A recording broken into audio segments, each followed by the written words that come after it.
సాక్షాత్ federal bureau of investigation America Vaikapa రాష్ట్ర అధ్యక్షుడు మాజీ ముఖ్యమంత్రి జగన్మోహన్ రెడ్డి నువ్వు 1750 కోట్ల రూపాయలు లంచాలు తీసుకున్నావని చెప్పి అక్కడ జ్యూరీకి రిపోర్ట్ ఒక ఎఫ్ఐఆర్ ఇస్తే ఇంత మట్టికి దాని గురించి మాట్లాడకుండా ఇప్పుడు ప్రజల్లోకి వచ్చేసి నేను ఉద్యమాలు చేస్తాను, ప్రజల తరఫున మాట్లాడతాను, పోట్లాడతానంటే నవ్వుకుంటున్నారు. దాదాపు 4,000 కోట్ల రూపాయల ఆస్తుల్ని బలవంతంగా 2021వ సంవత్సరంలో 400 కోట్లకు రాయించుకొని 40 కోట్లు కూడా వాళ్ళకి ఇవ్వకుండా వాళ్ళ ఆస్తులు కబ్జా చేసి 48,000 కోట్ల రూపాయల పీడిఎస్ దొంగ బియ్యాన్ని ఇతర దేశాలకు తరలించి దోచుకు తిని మీరు ఇప్పుడు తగుదనమ్మా, ప్రజల తరపున మేము పోరాడతాం, మాకు 6 ప్యాక్ ఉంది, మేము హీరోలు అని మీరు ఏ విధంగా చెప్తున్నారో మాకైతే అర్థం కావట్లా. బీజేపీ, బాబు, జగన్, పవన్, పురంధరేశ్వరి వీళ్ళ నలుగురు ఒకటే.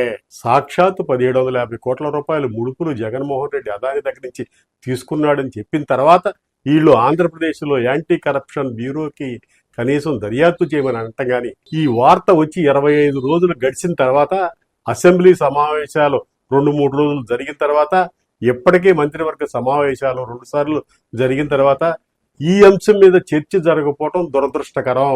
అసలు ఎందుకు భయపడుతున్నారో మాకైతే అర్థం కావట్లా.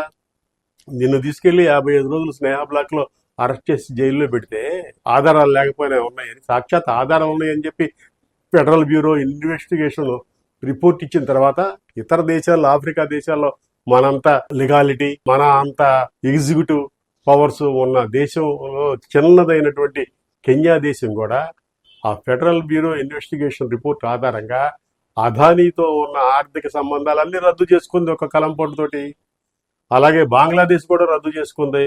నువ్వెందుకని ఆయన తీసుకున్న 1750 కోట్ల రూపాయల్లో వల్ల 25 సంవత్సరాల్లో 1,10,000 కోట్ల రూపాయలు భారం ప్రజల మీద పడతా ఉంది. ఈ సంవత్సరం అప్పుడే 15,000 కోట్ల రూపాయలు ట్రూ అప్ ఛార్జీల కింద ఈ ప్రభుత్వం వేసింది. మీరు అవినీతి చేసి మీరు రేట్లు పెంచుకుంటే మేమెందుకు డబ్బులు కట్టాలని చెప్పి మేము సూటికి అడుగుతున్నాం. మీరు తక్షణమే ప్రజల మీద భారం తగ్గించేటట్టయితే, ఆ ఉద్దేశం మీకు కనుక ఉన్నట్టయితే ఆ ఒప్పందాలన్నీ బేషరతుగా రద్దు చేసుకోండి, ప్రజల్ని కాపాడండి. లేకపోతే మీకు కూడా, ఈ ప్రభుత్వానికి కూడా జగన్కి ఏదైతే తీర్పు ఇచ్చారో అటువంటి తీర్పు మీకు రాకుండా ఉండే దానికోసం జాగ్రత్త వహించాల్సిందిగా మేము ఈ కూటమి ప్రభుత్వాన్ని హెచ్చరిక జారీ చేస్తూ తక్షణమే విద్యుత్ ఒప్పందాలను రద్దు చేసి జగన్ మీద విచారణ సంఘాన్ని వేయాలని చెప్పి డిమాండ్ చేస్తా ఉన్నాం.